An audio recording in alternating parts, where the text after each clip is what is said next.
Dear students अस्सलाम वालेकुम। Formal methods के इस टॉपिक में मैं आपको वेलकम कहता हूँ। इससे पहले हमने एक क्लिनिकल सिस्टम की केस स्टडी देखी थी। आज हम एयरपोर्ट से मुतल्लिक एक छोटी सी केस स्टडी देखेंगे। उसमें हमारे पास एक ही क्लास होगी एयरपोर्ट के नाम से। मैं आपको बताऊंगा कि इसके अंदर कौन कौन सा डेटा जो है वो हम स्टोर करते हैं और इसमें हमारे पास कौन कौन से मेथड्स हैं। फिर हम इन तमाम चीज़ों को VDMSL के थ्रू मॉडल करेंगे। तो ये हमारे पास एयरपोर्ट क्लास की डिटेल है। अब ये जो क्लास है ये ट्रैक रखती है उन एयरक्राफ्ट्स का जिनको के हमने लैंड करने की परमिशन दे दी है और साथ उन एयरक्राफ्ट्स का जो कि इस वक्त लैंड कर चुके हैं। बेसिकली हमारे पास दो तरह के सेट्स होंगे। एक सेट ऑफ एयरक्राफ्ट्स वो होगा जो कि लैंड कर चुके हैं और दूसरा सेट ऑफ एयरक्राफ्ट्स वो होगा जिनको कि हमने लैंड करने की परमिशन दे दी है लेकिन उन्होंने अभी तक लैंड नहीं किया। और इन दोनों तरह के एयरक्राफ्ट्स के लिए हम दो अलग अलग सेट्स बनाएंगे। फिर इसके अलावा इन सेट्स के ऊपर ऑपरेट करने के लिए हमारे पास कुछ मेथड्स होंगे जिनकी डिटेल मैं आपको नेक्स्ट स्लाइड में बताता हूँ। तो ये हमारे पास वो मेथड्स हैं। पहला मेथड जो है हमारे पास कौन सा है, गिव परमिशन का। मैं आपको एक बात बता दूं, जैसे मैंने आपको पहले बताया था कि हमारे पास दो तरह के एयरक्राफ्ट्स हैं। एक जिनको परमिशन मिल चुकी है लेकिन अभी उन्होंने लैंड नहीं किया और दूसरे जो लैंड कर चुकी हैं। तो उसके लिए हम क्या करेंगे कि दो तरह के सेट्स बनाएंगे। एक हम सेट बनाएंगे परमिशन के नाम से और दूसरा हम सेट बनाएंगे लैंडेड के नाम से। जो परमिशन वाला हमारा सेट है इसके अंदर वो तमाम एयरक्राफ्ट होंगे जिनको परमिशन मिल चुकी है और उन्होंने अभी तक लैंड नहीं किया। और लैंडेड वाला जो हमारा सेट होगा इसके अंदर वो एयरक्राफ्ट होंगे जो कि लैंड कर चुकी हैं। तो जो हमारा पहला मेथड है गिव परमिशन का, ये क्या करता है, किसी भी एयरक्राफ्ट को परमिशन असाइन कर देता है कि वो लैंड कर सकता है। उसके लिए ये मेथड क्या करता है कि जो भी हम इसको एयरक्राफ्ट एज आर्गुमेंट पास करेंगे ये परमिशन सेट के अंदर उस एयरक्राफ्ट को ऐड कर देगा। इस तरह हमारे पास एक मेथड है रिकॉर्ड लैंडिंग का। ये मेथड क्या करता है कि इसको जो भी हम एयरक्राफ्ट एज आर्गुमेंट पास करेंगे ये लैंडेड वाला जो हमारा सेट है इस एयरक्राफ्ट उस एयरक्राफ्ट को इस सेट के अंदर ऐड कर देगा। फिर हमारे पास मेथड है रिकॉर्ड टेक ऑफ का। ये मेथड क्या करता है कि जो एयरक्राफ्ट हमारे पास टेक ऑफ कर चुका है उसको परमिशन वाले सेट में से भी रिमूव करेगा और लैंडेड वाले सेट में से भी रिमूव करेगा। फिर हमारे पास मेथड है गेट परमिशन का।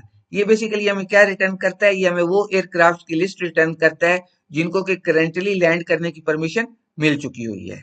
इस तरह गेट लैंडेड का एक मेथड है। ये क्या करता है कि ये उन एयरक्राफ्ट की लिस्ट या वो सेट जो है हमें रिटर्न करवाएगा जो लैंड कर चुके हैं। दूसरे लफ्जों में गेट परमिशन वाला जो मेथड है ये परमिशन वाला सेट रिटर्न करेगा और गेट लैंडेड वाला जो फंक्शन है ये लैंडेड वाला सेट रिटर्न करेगा। फिर हमारे पास है नंबर वेटिंग। जैसा कि नाम से जाहिर है कि ये हमें एक न्यूमेरिक वैल्यू रिटर्न करेगा। कौन सी न्यूमेरिक वैल्यू, कि कौन कितने एयरक्राफ्ट हैं जिनको के लैंड करने की परमिशन तो मिल चुकी है लेकिन अभी उन्होंने लैंड नहीं किया। अब ये हमारे पास उसकी यूएमएल रिप्रेजेंटेशन है। एयरपोर्ट के नाम से हमारे पास क्लास है जिसके अंदर हमारे पास दो डेटा आइटम्स हैं। कौन कौन से, पहला है परमिशन और दूसरा है लैंडेड। अब परमिशन क्या चीज है, ये हमारे पास एक कलेक्शन ऑफ आइटम्स है जिसमें के हर आइटम जो है उसकी टाइप क्या है, एयरक्राफ्ट। फिर हमारे पास लैंडेड के नाम से एक आप कह लें कि कलेक्शन है और उसके अंदर भी जो आइटम्स हैं हर आइटम की जो टाइप है वो क्या है, एयरक्राफ्ट। और ये स्टार क्या शो कर रहा है, ये कलेक्शन है। इसके बाद ये वो मेथड्स हैं जो अभी तक हमने डिस्कस किए हैं। अच्छा एक चीज नोट कीजिए, ये जो एयरपोर्ट है हमारे पास इसके अंदर फर्दर टाइप्स भी मौजूद हैं। तो एयरपोर्ट को हम एज ए स्टेट मॉडल कर सकते हैं जैसा कि हमने पिछली केस स्टडी में किया था। अब यहाँ हम क्या कर रहे हैं, यहाँ पे हम इस एयरपोर्ट क्लास को मॉडल कर रहे हैं as a state in VDMSL। अब ये हमारे पास इस स्टेट की कंप्लीट स्पेसिफिकेशन है। सबसे पहले अब हम क्या कर रहे हैं कि टाइप्स की क्लॉज के थ्रू एयरक्राफ्ट की हमने एक टाइप बना ली है और उसको हमने कर लिया इक्वल टू टोकन। क्या मतलब कि ये जो एयरक्राफ्ट की हमारे पास टाइप है हमें इसकी इंटरनल डिटेल्स जो है अभी उनसे कोई गरज नहीं है, वो हमारे लिए इररेलेवेंट है।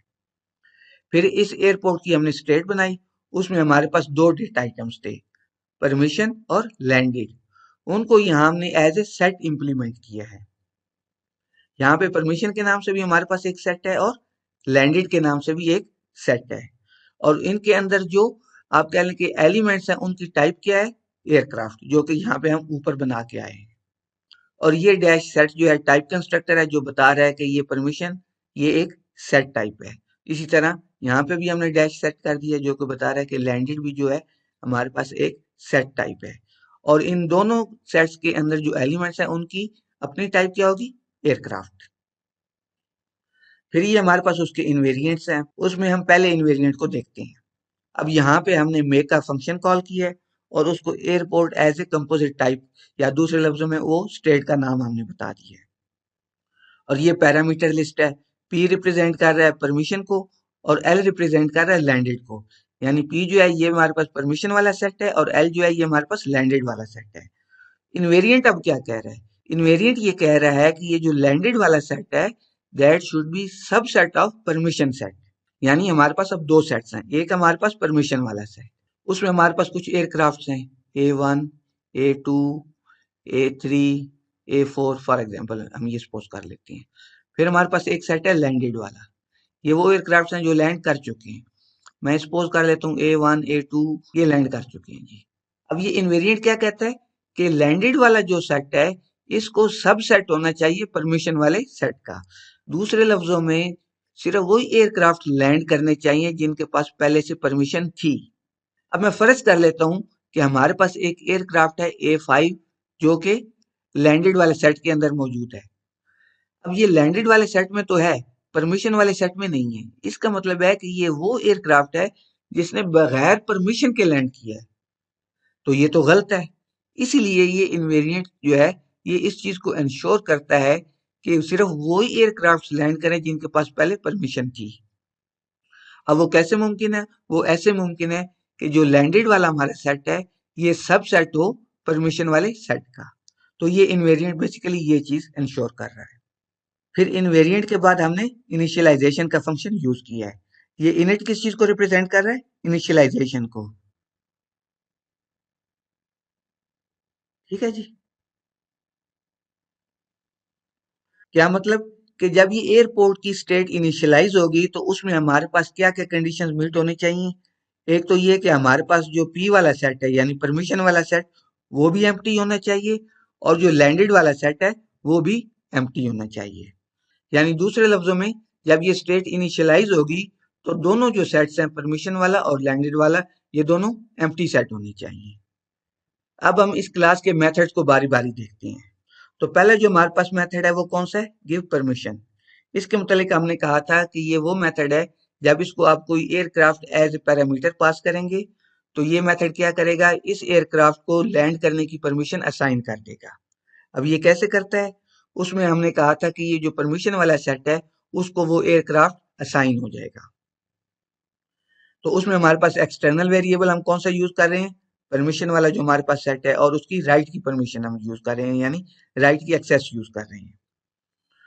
प्री कंडीशन क्या है, प्री कंडीशन ये है कि वो एयरक्राफ्ट जिसको अब हमने लैंड करने की परमिशन असाइन करनी है वो ऑलरेडी परमिशन वाले सेट का पार्ट या उसका मेंबर नहीं होना चाहिए। तो उसकी वजह से हमने ये नॉन मेंबरशिप वाला ऑपरेटर यूज किया है।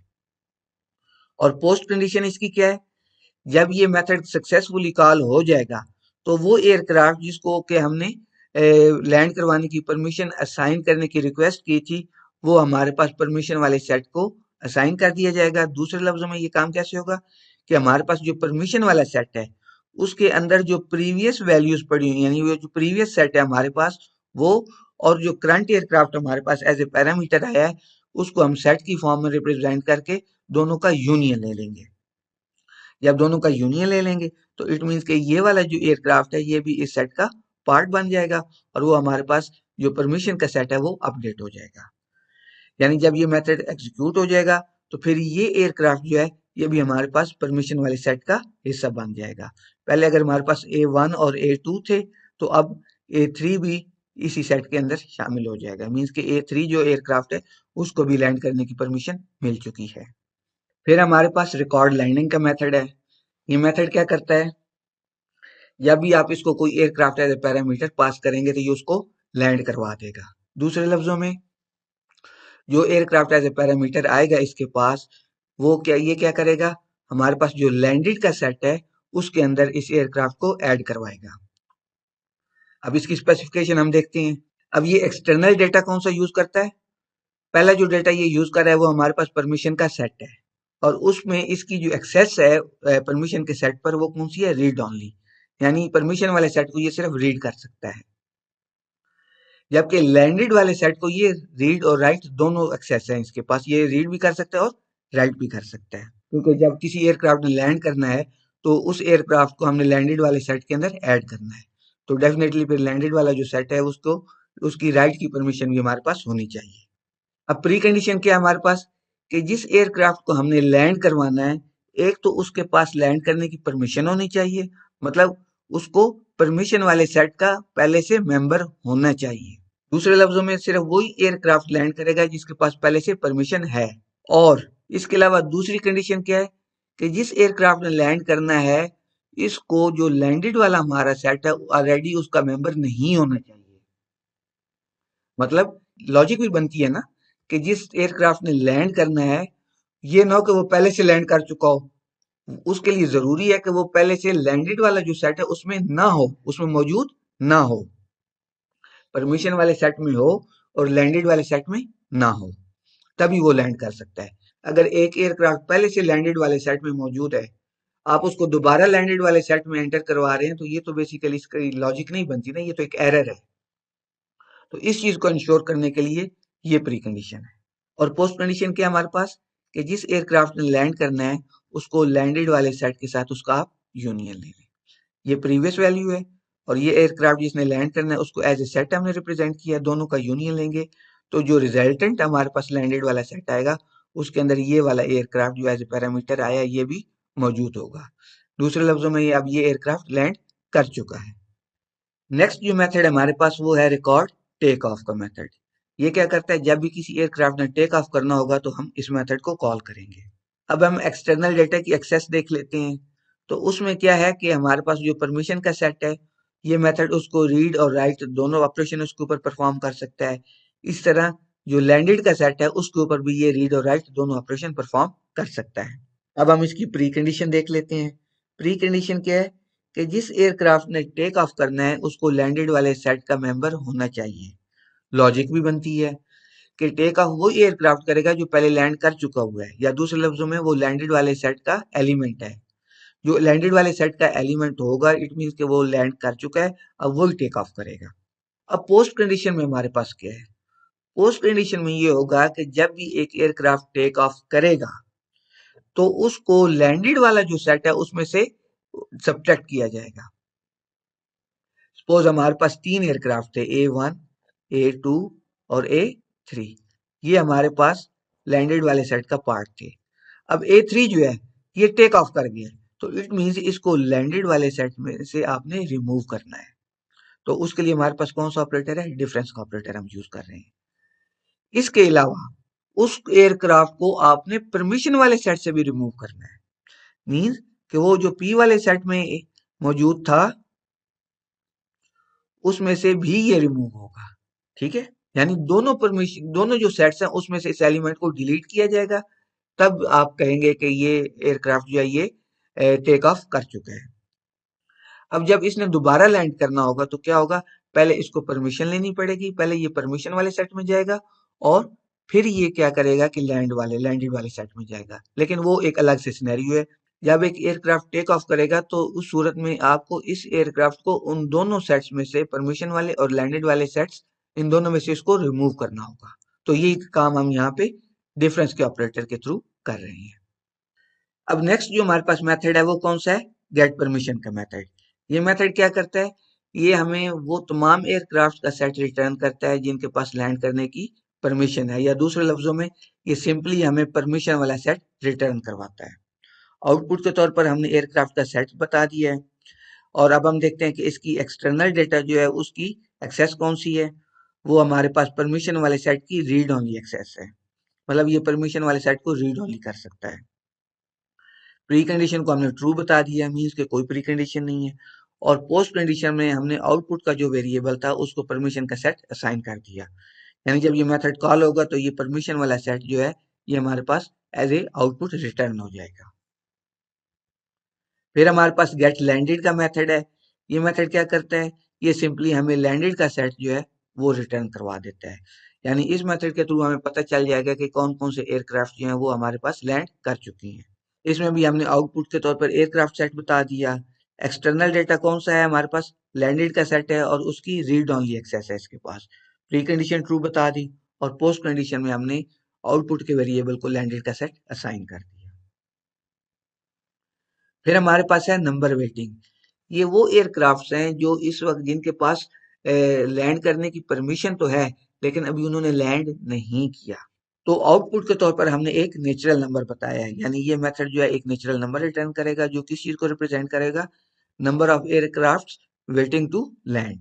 एक्सटर्नल डेटा हम देख लेते हैं कि इसके पास परमिशन का जो सेट है उसकी रीड ओनली एक्सेस है और इसी तरह लैंडेड का डेटा सेट जो है उसकी भी रीड ओनली एक्सेस है, क्योंकि इस दोनों सेट्स में से इसने किसी भी सेट को मॉडिफाई नहीं करना।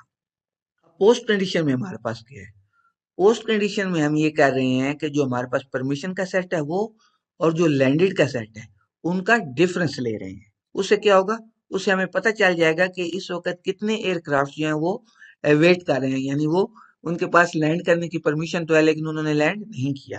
अब ये इसकी लॉजिक मैं आपको समझा देता हूँ। फॉर एग्जाम्पल हमारे पास जो परमिशन वाला सेट था उसमें हमारे पास 3 एयरक्राफ्ट थे, A1 A2 A3, और जो लैंडेड वाला सेट है उसमें हमारे पास 2 एयरक्राफ्ट हैं, A1 और A2। अब अगर आप यहां से देखें तो सिर्फ A3 ही एक ऐसा एयरक्राफ्ट है जिसके पास लैंड करने की परमिशन तो है लेकिन अभी इसने लैंड नहीं किया। तो अब हम कर क्या रहे हैं, परमिशन वाला सेट और लैंडेड वाला सेट उनका डिफरेंस ले रहे हैं। वो हमारे पास क्या आ रहा है, वो हमारे पास सिंपली A3 आ रहा है। तो ये जो हमारे पास डिफरेंस का सेट आ रहा है इसकी कार्डिनैलिटी जो है वो हम टोटल वाले वेरिएबल को असाइन कर रहे हैं। यहाँ पे अगर A3 के बाद A4 भी होता तो इधर A3 कॉमा A4 आ जाता, तो उस केस में हमारी कार्डिनैलिटी क्या हो जाती, 2, यानी 2 एयरक्राफ्ट वेट कर रहे होते हैं। तो इस सेट डिफरेंस के ऑपरेटर के थ्रू हमने ये चीज मालूम कर ली कि इस वक्त हमारे पास कितने एयरक्राफ्ट जो हैं वो लैंड करने के लिए वेट कर रहे हैं। तो मुझे उम्मीद है कि इस केस स्टडी की भी आपको समझ आ गई होगी। अल्लाह हाफिज।